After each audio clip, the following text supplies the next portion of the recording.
Bienvenue dans cette vidéo de Que vivent nos relations TV que je vais mettre aussi sur le site être-humain.net.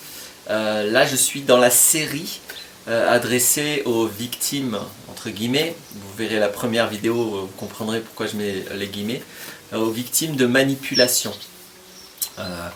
Donc à la fois j'ai fait une première vidéo pour témoigner d'une part de mon expérience, parce que depuis je me suis rendu compte que j'ai d'autres expériences sur le sujet, mais justement on va en voir une aujourd'hui. Donc tout simplement pour que vous connaissiez mon expérience et sur quoi je me base pour exprimer tout ce que j'exprime sur la manipulation. Une deuxième vidéo où je définis en gros, de façon d'abord large, ce que j'appelle manipulation, pour que nous soyons clairs avec le sujet de cette série. Et aujourd'hui, le thème, ça va être comprendre les manipulateurs, en tout cas les comportements manipulateurs. De quoi ça procède? Alors c'est toujours délicat parce qu'évidemment, il n'y a pas une seule raison, une seule source au comportement manipulateur. Bien sûr que c'est complexe, bien sûr qu'il peut y avoir plusieurs vécus qui vont fonder qu'on devienne manipulateur. Est-ce qu'il y a des personnes qui naissent avec une tendance, une nature un peu spéciale?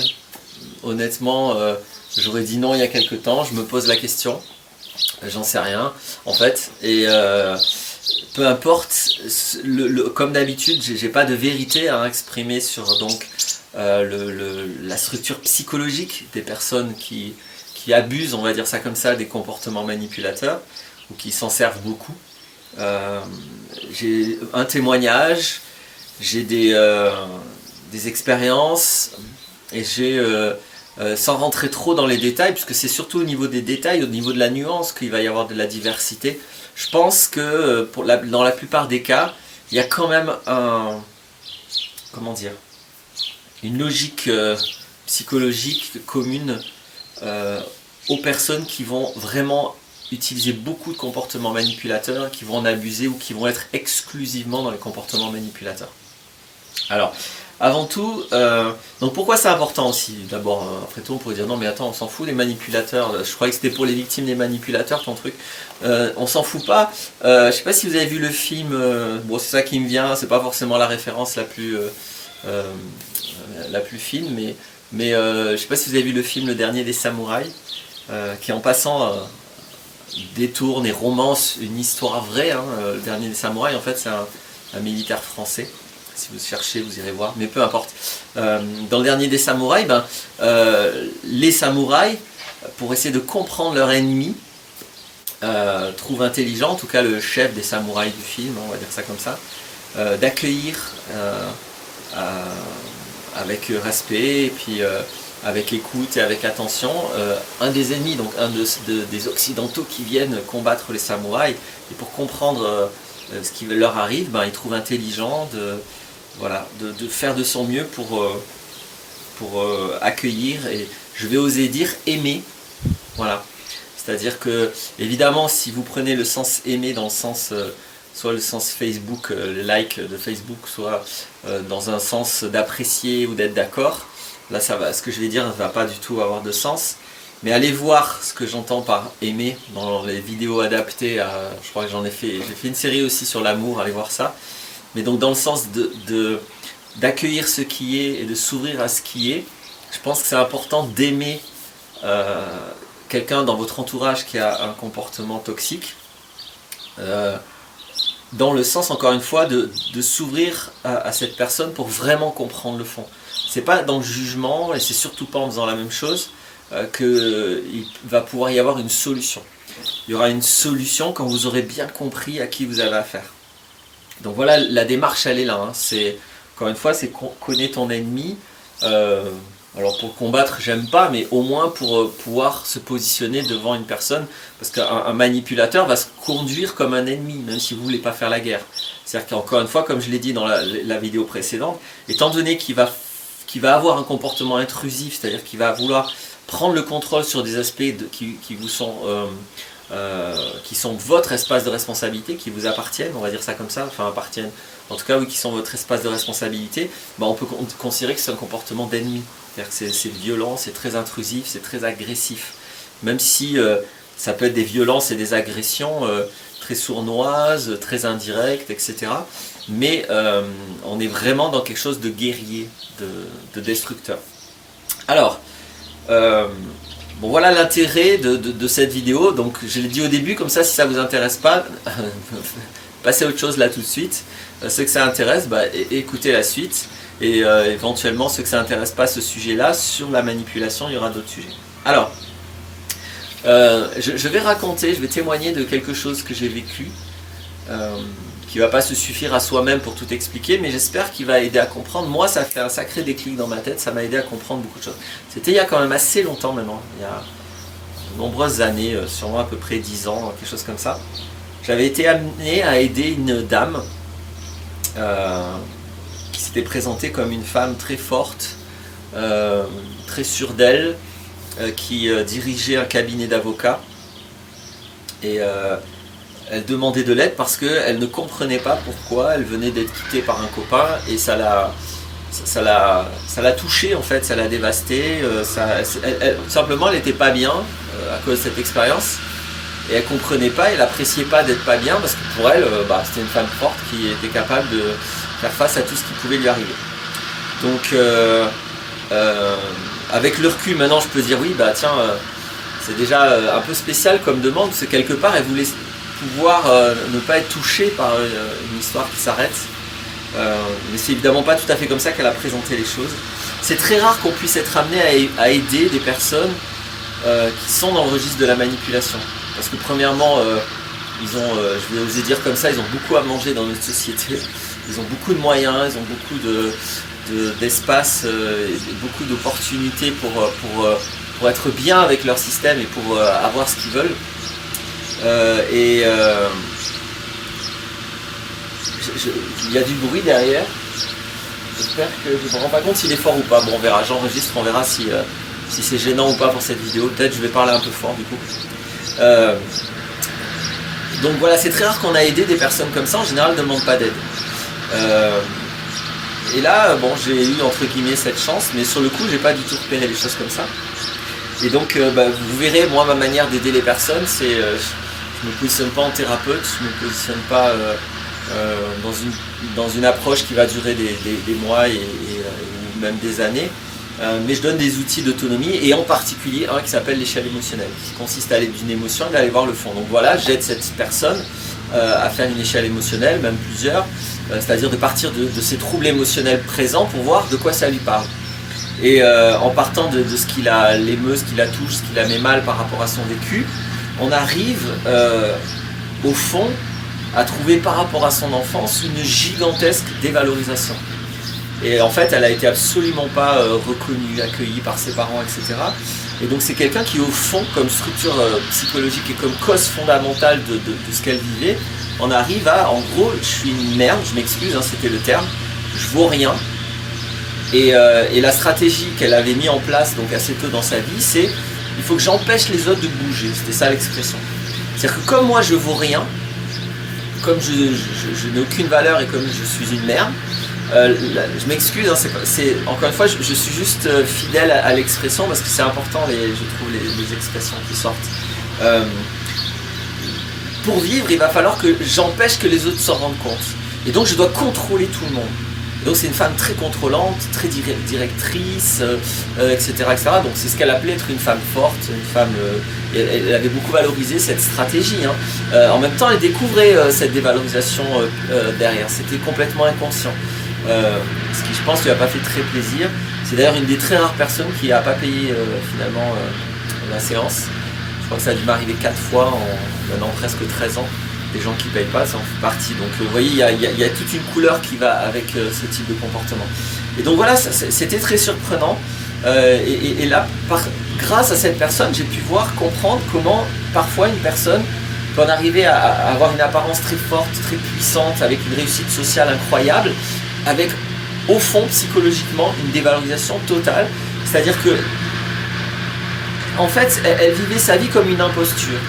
Et voilà le mot-clé pour moi, pour comprendre les personnes qui sont dans des comportements manipulateurs, c'est-à-dire qui mentent toujours, qui cachent. Allez voir ce que je dis de la manipulation dans la vidéo précédente.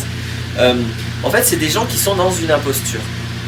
et qui font tout pour que ça se voit pas. Alors ils en sont plus ou moins conscients, c'est-à-dire qu'en gros, soit ils sont conscients de leurs incompétences, de leur manque de valeur, ou parfois juste ils ont agi d'une manière telle qu'ils ne peuvent que le cacher. Ils ne peuvent plus se montrer tels qu'ils sont. S'ils sont allés trop loin dans certains comportements, c'est terminé, ils vont plus trouver quelqu'un qui dit, tu sais, voilà, j'ai fait ça dans ma vie, quoi. Donc non, de toute façon, il y a une imposture. Donc qu'elle soit au niveau, donc là ça peut être très riche pour le coup, hein, que ce soit au niveau vraiment de quelqu'un qui est très dévalorisé, ou que ce soit quelqu'un qui a commis des actions vraiment graves, ou que ce soit quelqu'un qui n'est pas compétent dans l'espace où elle est, ou qui ait vraiment des valeurs en énorme décalage par rapport à la prétention du statut. Donc ça se voit beaucoup en politique par exemple, où c'est normalement des métiers qui sont au service de tous les autres. Et puis bon, on voit bien que c'est pas tout à fait les valeurs des personnes qui arrivent à avoir les responsabilités politiques. Donc il y a toujours une logique d'imposture, et du coup la personne, c'est afin de protéger cette imposture qu'elle va mettre en place des logiques de manipulation. C'est à partir de cette imposture qu'elle se retrouve dans l'impossibilité d'exprimer la vérité, d'exprimer les choses telles qu'elles sont. Il n'y a aucun intérêt là-dedans. Si jamais elle dit les choses telles qu'elles sont, elle risque de révéler l'imposture. Donc la vérité est absolument cachée, voilée, enfouie une fois pour toutes. Donc toute communication de ce type de personnes ne va consister qu'à cacher ce qu'elles sont, et pour présenter un personnage, un masque, un personnage fictif, ou en général encore plus efficace, c'est des gens qui ne parlent pas trop d'eux de toute manière, mais mettre l'autre dans une illusion, dans un monde qui n'existe pas, pour que l'autre n'ait aucune chance de retracer l'imposture. Donc c'est je pense ce qu'il s'agit de comprendre, parce que c'est important, parce que souvent on a peur de ces gens-là, alors qu'en fait ils sont la faiblesse incarnée. Et s'ils arrivent à avoir du pouvoir et de la force et de la violence, encore une fois, c'est toujours par des moyens autres que la simple présence, que la simple existence et que la compétence de la personne. Donc c'est toujours des personnes qui vont utiliser des moyens, des tierces personnes, c'est par la manipulation qu'ils arrivent à avoir un quelconque pouvoir, mais il n'y a pas de responsabilité de pouvoir direct. Donc ça, c'est très très important de comprendre ça. Dans les autres vidéos, comme je me référerai à celle-ci, hein, j'expliquerai mieux ce qu'on peut faire de ça, mais déjà ça peut vraiment basculer dans la tête de quelqu'un, de réaliser que cette personne là, qui fait si peur, qui a l'air si machiavélique, qui est si malveillante et qui a l'air d'avoir autant de pouvoir, c'est important de voir que c'est surtout un chihuahua qui simplement arrive à se faire passer pour un lion. Et c'est pas, je dis pas ça par méchanceté, c'est important aussi de pas, on va pas pouvoir pour autant utiliser directement cette conscience, parce qu'encore une fois ils ont réussi souvent à mettre en place tout un système qui font que le mal qu'ils arrivent à faire et la puissance qu'ils arrivent à avoir, elle n'est pas illusoire, elle, hein. Attention, il faut bien faire la différence. Là je parlais moi de la psychologie, de ce qui est à l'intérieur de la personne. C'est à l'intérieur qu'il y a un vide béant, une imposture énorme, et quelque chose qui est souvent dévalorisé, ou en tout cas qui ne correspond pas à ce que la personne essaie de faire croire. Et là je parle uniquement de l'intérieur psychologique. Ensuite, une personne à cause de ça, qui a mis en place toute une armada autour d'elle, voilà, c'est à l'armada que vous allez vous coltiner, hein, pas à l'intériorité psychologique de l'autre. Donc faites bien la nuance. C'est pas parce que la personne au fond elle est faible psychologiquement qu'elle n'a pas de moyens pour nuire, hein. Donc il va falloir mettre des nuances. Mais ça aide pour autant beaucoup, on verra plus tard pourquoi, de bien comprendre ce système. Ça permet de comprendre pourquoi la personne est autant dans le mensonge et pourquoi elle est dans la manipulation. C'est pas par malveillance directe, c'est vraiment par survie, à cause d'une situation dans laquelle elle s'est mise, ou elle a été mise aussi, des fois par des enfances difficiles. C'est un mode de survie. Vraiment, je trouvais très très fort cette image de moi, de toute façon, je suis une imposture. Donc le seul moyen pour vivre, c'est que les autres ne s'en rendent pas compte, donc je dois contrôler tout le monde. Je dois toujours contrôler, toujours cacher, et je dois avoir le pouvoir sur tout le temps, parce que sinon on va voir qui je suis vraiment. Et ça, pour eux, c'est pas possible. D'ailleurs, là où ils peuvent être le plus violents, c'est dès que vous commencez à les révéler. Ou inversement, quand ils voient que vous voyez clair dans leur jeu, ils vont plutôt aller choisir quelqu'un d'autre à embêter s'ils n'ont pas des raisons de vous embêter vous. Donc ça peut être aussi très important pour éviter des relations avec des manipulateurs que d'apprendre à voir très vite, très clair dans leur jeu. Parce que bon, ils choisissent rarement, quand ils ont le choix, hein, ils choisissent rarement des personnes qui sont lucides quant à ce qu'ils vivent. Voilà. Je vais juste terminer d'ailleurs pour appuyer ce que je suis en train de dire de ma propre expérience, donc celle que j'ai décrite dans la vidéo numéro 1. Par exemple, les personnes là qui cherchent à me nuire n'ont jamais accepté le moindre échange direct avec moi. C'est toujours par des tiers qu'ils essayent de me nuire. Jamais de front, et jamais c'est des gens qui ont osé échanger quoi que ce soit avec moi. Ils ont tout de suite vu qu'ils étaient visibles. Donc enregistrez déjà ça peut vous éviter de rencontrer des nouveaux manipulateurs. Maintenant, si vous êtes pris dans quelque chose lié aux manipulations, et j'insiste, au moins en tant que citoyen, je pense que nous le sommes un peu tous, c'est très important de comprendre l'imposture qu'il y a derrière ça. Parce qu'aussi, j'avais dit que je finissais sur le truc d'avant, mais non, je vais finir sur ça. Il y a tellement d'énergie mise en place par le manipulateur pour faire de la diversion, pour cacher leur imposture, que ils sont très forts à ça et ça marche très bien. C'est-à-dire en clair, c'est vraiment comme des prestidigitateurs, ils sont très forts à vous, soit à vous faire peur, soit à vous donner envie de mettre beaucoup d'énergie ici, ailleurs. C'est-à-dire ils peuvent faire aussi des trucs tellement monstrueux, tellement immoraux, tellement malhonnêtes qu'on a envie de se battre pour montrer ça. Et pendant ce temps-là, ils peuvent agir, ils sont libres. Donc c'est très important de comprendre ça, c'est-à-dire que c'est toujours de la diversion. Vous savez, les prestidigitateurs, ils cherchent toujours à vous faire focaliser sur autre chose que la farce qu'ils sont en train de faire, que la feinte ou l'arnaque qu'ils sont en train de faire. Donc c'est vraiment ça qui est en place.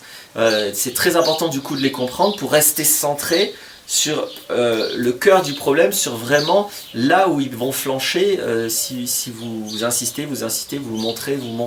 Au bout d'un moment, c'est important s'ils voient que vous êtes plus compétent à montrer leur imposture qu'à vous battre sur le terrain, que là, ils vont lâcher les choses.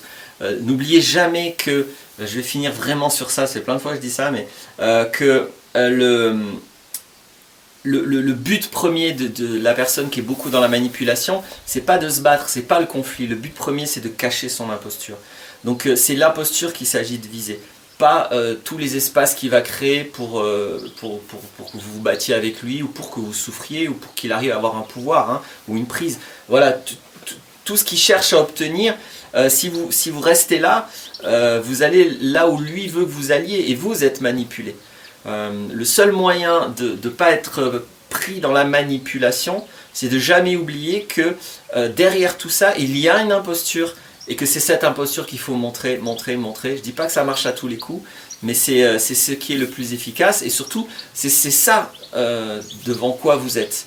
Vous êtes devant une imposture, davantage que ce que vous êtes devant de l'immoralité, des choses dégueulasses, de la criminalité, de la méchanceté. Vous voyez, on va voir ça. Ça n'est que la surface, ça n'est que la forme vraiment superficielle. Le fond, c'est une imposture. Et je pense que c'est le mieux d'avoir en tête lorsqu'on a un positionnement à mettre en place devant un comportement manipulateur. Donc, avec une imposture. Évidemment, il s'agit de l'identifier à cette imposture. Laquelle précisément? Quelle est l'imposture de la personne en face? Voilà. Merci d'avoir écouté. J'espère que ça vous est utile. À bientôt pour d'autres vidéos dans cette série-là aussi.